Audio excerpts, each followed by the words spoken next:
Hi friends, I am Shaikh Ramish and welcome back to my channel Epic skills.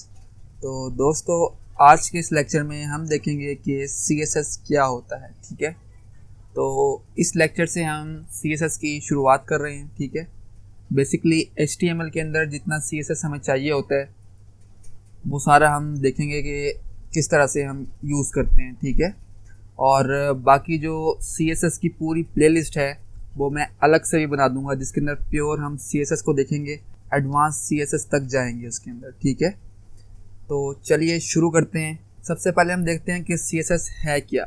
What is CSS? CSS stands for cascading style sheet. Basically ये use किस लिए होती है? Cascading style sheet is use to format the layout of a web page.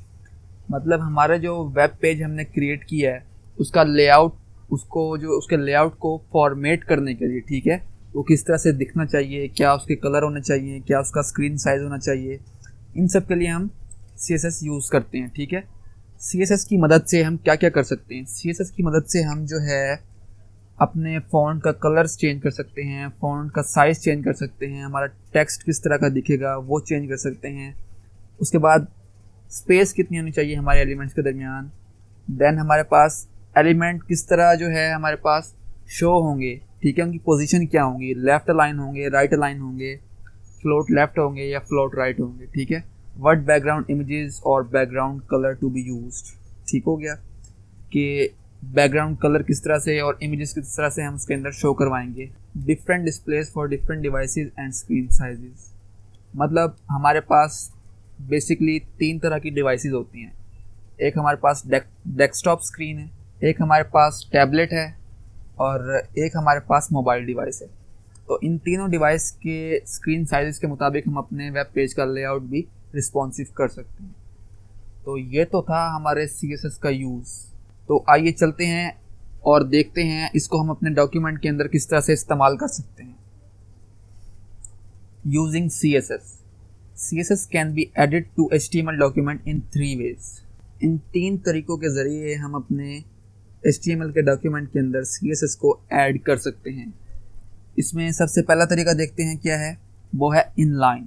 ठीक है, by using the style attribute inside HTML element. Inline CSS के लिए हम स्टाइल एट्रीब्यूट का यूज़ करते हैं किसी भी HTML एलिमेंट को स्टाइल करने के लिए। जिस तरह से आपको याद होगा पिछले कुछ लेक्चर्स में हमने किसी भी एलिमेंट को स्टाइल करना होता था, कोई कलर वगैरह देना होता था, तो उसके लिए जो है हम इनलाइन CSS का यूज़ करते थे। बेसिकली जो हमारे पास स्टाइल का एट्रीब्यूट यूज़ करके हम किसी भी एलिमेंट की स्टाइलिंग करते थे वो हमारे पास इनलाइन स्टाइल था CSS का। ठीक है, नेक्स्ट हमारे पास है इंटरनल स्टाइल शीट। अब जो CSS की इंटरनल स्टाइल शीट है वो बेसिकली स्टाइल के टैग्स को यूज़ करते हुए हम उसे इस्तेमाल करते हैं। हमारे पास जो हेड का टैग होता है, हेड के टैग के अंदर रहते हुए स्टाइल के स्टार्टिंग और एंडिंग टैग के दरमियान हम अपना इंटरनल स्टाइल लिखते हैं CSS का, उसे हम बोलते हैं internal style sheet. Then next हमारे पास है एक्सटर्नल स्टाइल शीट। ठीक है, तीसरा तरीका, हम अपनी CSS फाइल को एक्सटर्नली सेव करके उसे अपने HTML डॉक्यूमेंट के अंदर लिंक करवा सकते हैं, लिंक के एलिमेंट के थ्रू।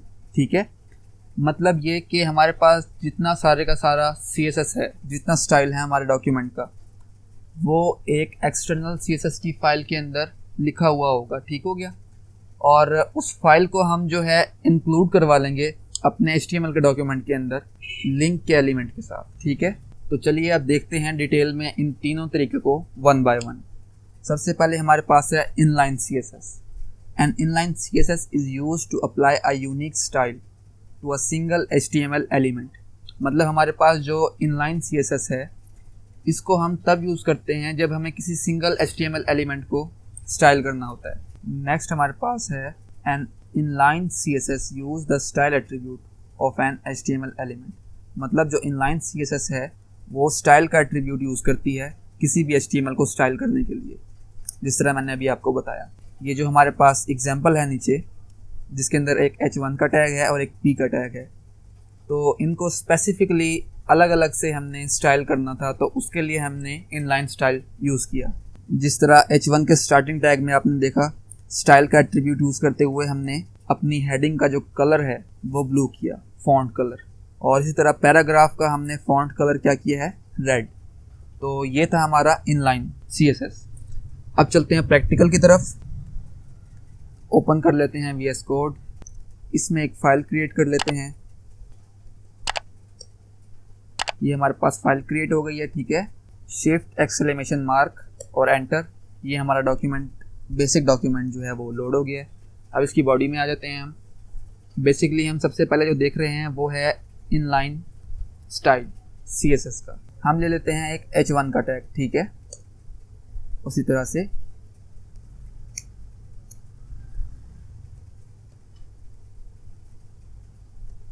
एक ले लेते हैं पैराग्राफ का टैग।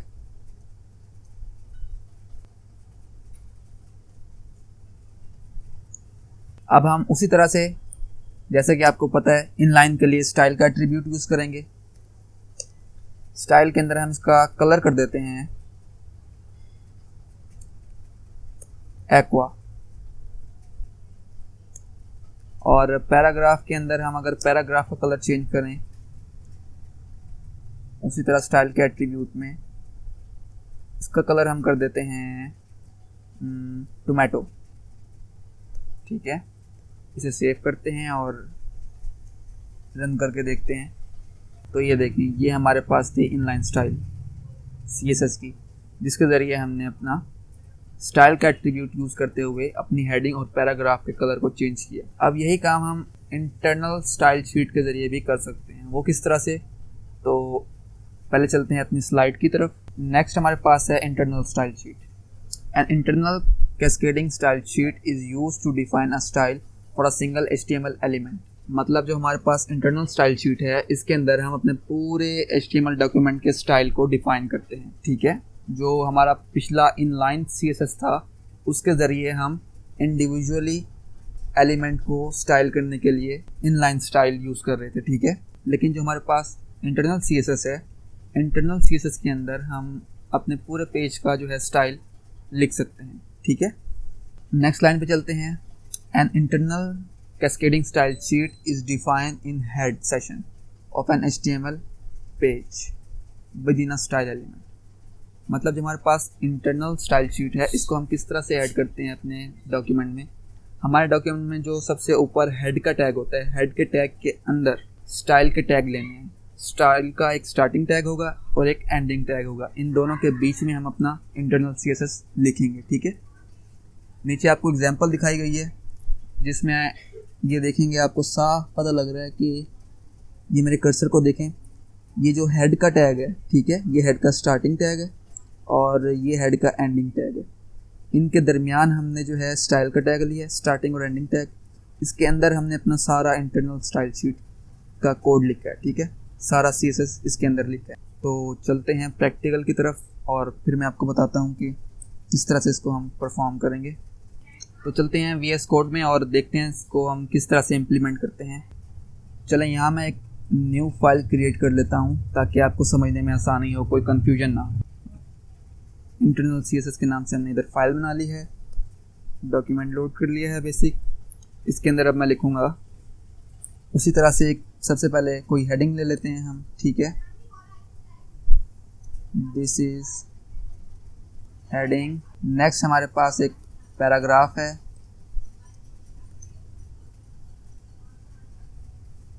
दिस इज पैराग्राफ, ठीक है। अब हम देखते हैं कि हम इंटरनल स्टाइल के ज़रिए इसको किस तरह से स्टाइलिंग कर सकते हैं।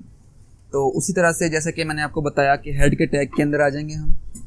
ये हमारा हेड का टैग है, ठीक है। इस टैग के अंदर हम लेंगे स्टाइल का एलिमेंट, ठीक है। अब ये जो हमारे पास स्टाइल का एलिमेंट है, इस एलिमेंट के अंदर हमने अपना सारा का सारा CSS लिखना है, इंटरनल CSS, ठीक है। तो हम पहले उसी तरह से H1 को एक्सेस करते हैं, कर्ली ब्रेसेस। इसके अंदर हम अपना स्टाइल लिखते हैं। फॉर एग्जांपल हमने H1 का कलर ब्लू करना है, ठीक है।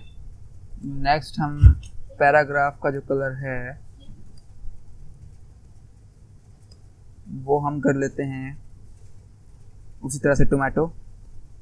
ठीक है, सेव करते हैं और इसको रन करके देखते हैं।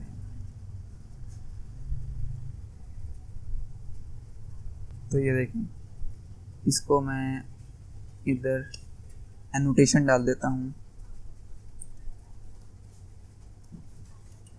इंटरनल CSS, ठीक है। तो ये है हमारे पास इंटरनल CSS कि हम अपने इंटरनल CSS को अपने डॉक्यूमेंट में किस तरह से लिखेंगे और उसको यूज़ करते हुए हम अपने HTML को किस तरह से स्टाइल करेंगे, ठीक है। नेक्स्ट हमारे पास है एक्सटर्नल स्टाइल शीट। चलते हैं स्लाइड की तरफ। तो बेसिकली एक्सटर्नल CSS होता क्या है, हमारा जो HTML डॉक्यूमेंट है उसका हमने जितना स्टाइल करना है उस सारे के सारे स्टाइल को जो है ना हम एक एक्सटर्नल CSS की फाइल बनाकर उसके अंदर लिखते हैं सारे CSS को, ठीक है। और उस एक्सटर्नल फाइल को हम एक लिंक के एट्रीब्यूट के ज़रिए अपने HTML डॉक्यूमेंट में इंक्लूड करवा देते हैं। ये है एक्सटर्नल CSS का कॉन्सेप्ट। तो वो जो हमने लिंक करवाना होता है, बेसिकली सेकंड लाइन अगर आप देखें, to use an external style sheet add a link to it in the head section of each HTML page. मतलब ये देखें, नीचे आपको हेड का सेक्शन नज़र आ रहा है, ठीक है। हेड के टैग के अंदर हमने क्या लिखा है, हेड के टैग के अंदर हमने एक लिंक का एलिमेंट लिया, ठीक है, जिसके अंदर पहला इसका एट्रीब्यूट है relation, REL stands for relation. Relation क्या है, स्टाइल शीट है हमारी, ठीक है। और href, इसका रेफरेंस देंगे कि वो फाइल कहाँ से उठानी है, ठीक है। तो वहाँ से वो फाइल पिक कर लेगा और जो हमने कोड किया होगा वो हमारे HTML के डॉक्यूमेंट पे अप्लाई हो जाएगा, ठीक है। तो चलते हैं प्रैक्टिकल की तरफ ताकि आपको मज़ीद समझ आ जाए। उसी तरह से एक और फाइल बना लेता हूँ एक्सटर्नल CSS के नाम से .html, ठीक है। इसके अंदर उसी तरह से हम अपना बेसिक डॉक्यूमेंट लोड कर लेते हैं और यहाँ पर हम उसी तरह से एक h1 ले लेते हैं और उसी तरह से एक p का टैग ले लेते हैं, ठीक है। h1 this is a heading, ठीक है। पैराग्राफ में हम लिख लेते हैं this is a paragraph, save कर लेते हैं, ठीक है। अब बारी आती है हमारी एक्सटर्नल स्टाइल शीट की कि वो हमने किस तरह क्रिएट करनी है, उसके अंदर हमने अपना CSS किस तरह से करना है और उसको अपने इस HTML डॉक्यूमेंट में लिंक किस तरह से करवाना है। तो उसके लिए हमें सबसे पहले अपने उसी डायरेक्टरी के अंदर एक CSS की फ़ाइल बनानी पड़ेगी, ठीक है। उसी तरह से ऐड न्यू फाइल पे क्लिक करते हैं, इसका नाम लिख लेते हैं स्टाइल और इसकी एक्सटेंशन जो है सबसे इम्पोर्टेंट है, जो लिखेंगे हम फाइल नेम के बाद style.css, ठीक है, और एंटर। तो ये हमारे पास एक एक्सटर्नल CSS की फ़ाइल बन गई है। अगर आप अपनी डायरेक्टरी में जाकर देखेंगे जिस फोल्डर में आपने ये सारा कुछ क्रिएट किया है, तो आपको वहाँ style.css के नाम से एक एक्सटर्नल फाइल मिलेगी, ठीक है, जिसमें हम अपना CSS करने वाले हैं। तो बेसिकली करना कुछ नहीं है, सारा कुछ वही सीन है, ठीक है। इसके अंदर हमने जो है सबसे पहले हम देखते हैं कि हम h1 को किस तरह से स्टाइल करेंगे। तो हमने उस तरह से अपने टैग को एक्सेस करना है h1, ठीक है, कर्ली ब्रेसेस, और एंटर प्रेस करेंगे। इसके अंदर हम लिख लेते हैं अपना कलर जो है वो कर लेते हैं पाउडर्ड ब्लू,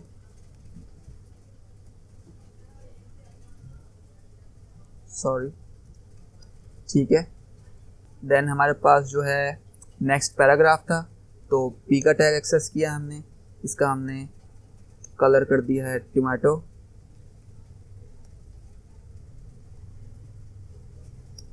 और हम चाह रहे हैं कि हमारा जो बॉडी का कलर है वो भी चेंज हो जाए। तो हम बॉडी के कलर के लिए पूरी बॉडी का टैग एक्सेस करेंगे। इसके अंदर हम लिखेंगे बैकग्राउंड कलर ऑरेंज कर देते हैं, सेव करेंगे। बेसिकली ये हमारा है एक्सटर्नल स्टाइल शीट का CSS, ठीक है।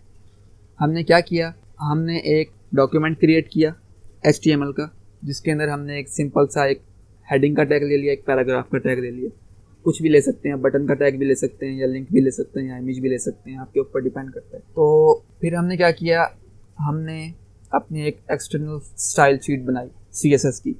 उसके अंदर हमने अपने एलिमेंट्स को स्टाइल किया, कलर चेंज किया, जो जो हमने करना था वो कर दिया। ठीक है, अब हमने क्या काम करना है, अब हमने अपनी एक्सटर्नल CSS की फाइल को लिंक करवाना है इस डॉक्यूमेंट में। तो वो मैंने जिस तरह आपको बताया था कि हेड के टैग के अंदर आकर लिंक का एट्रीब्यूट लेंगे। ठीक है, तो इसने रिलेशन हमें बता दिया है, स्टाइल शीट ही है। ठीक है, ऑटो जनरेट कर दिया।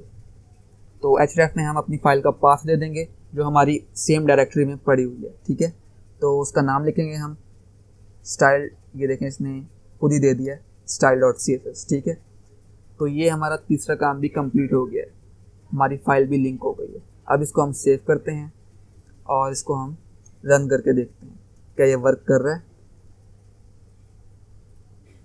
तो ये देखें, ये बिल्कुल ज़बरदस्त तरीके से वर्क कर रहा है। ये जो हमने बैकग्राउंड कलर दिया था बॉडी को ऑरेंज, ये वो है। उसके बाद हेडिंग जो थी हमारी पाउडर्ड ब्लू, ये बिल्कुल लाइट सा ब्लू कलर आ रहा है। ठीक है, और उसके बाद टोमेटो कलर दिया था हम अपने पैराग्राफ। तो ये था हमारा एक्सटर्नल स्टाइल शीट। ठीक है, बिल्कुल इजी है, कोई इसके अंदर मुश्किल नहीं है। ठीक है, आप प्रैक्टिस करें। कोई चीज़ आपको समझ नहीं आ रही, ये बेसिक सा भी मैंने जस्ट आपको गो थ्रू करवाया कि CSS होता क्या है, कितनी टाइप्स होती हैं उसकी, किस तरह से उसे हम इंक्लूड करवाते हैं अपनी फाइल में। ठीक है, आगे चल के हम इसको मज़ीद डिटेल में देखेंगे जब हम अपनी पूरी CSS की प्लेलिस्ट के अंदर जाएंगे। ठीक है, तो वो भी बहुत जल्द आने वाली है, तैयार रहिए और प्रैक्टिस करते रहिए। आई होप आपको समझ आया होगा। कोई क्वेश्चन है, कोई क्यूरी है, आप मुझसे पूछ सकते हैं कमेंट बॉक्स में कमेंट करके। ठीक है, तो मेरी वीडियो को लाइक करें, चैनल सब्सक्राइब करें और मेरी वीडियो को शेयर करें अपने फ्रेंड्स एंड फैमिली के साथ। और इसके साथ ही साथ मेरे फेसबुक पेज एपिक स्किल को भी लाइक करें। ठीक है, आज के लिए सिर्फ इतना ही, मिलते हैं नेक्स्ट वीडियो में। अल्लाह हाफिज़।